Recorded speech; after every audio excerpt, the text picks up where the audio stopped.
দেশের স্বাস্থ্য খাতে উদ্যোক্তা গড়ে তুলতে মঙ্গলবার সকালে রাজধানীর একটি হোটেলে এক কর্মশালা অনুষ্ঠিত হয়। এতে যোগ দিয়ে মন্ত্রীরা এ খাতে সরকারের নানা কর্মপরিকল্পনার কথা জানান।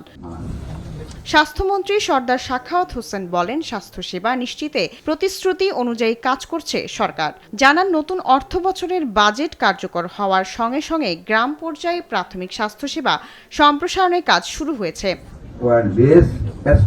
আমাদের দেশে জনসংখ্যা বেশি, কিন্তু স্বাস্থ্যসেবা দেওয়ার মানুষ কম। এটি আমাদের স্বাস্থ্য খাতের একটি বড় অসুবিধা।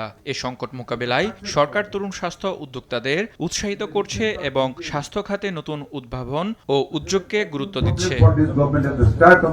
কর্মশালায় অর্থমন্ত্রী আমির খসরু মাহমুদ চৌধুরী বলেন, স্বাস্থ্য খাতে বেসরকারি উদ্যোক্তাদের উৎসাহিত করতে সরকার বিভিন্ন ধরনের সুযোগ সুবিধা ও প্রণোদনা দিচ্ছে।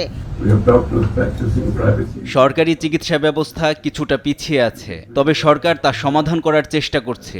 এছাড়া বাজেটে স্বাস্থ্য খাতে বিশেষ গুরুত্ব দেওয়া হয়েছে।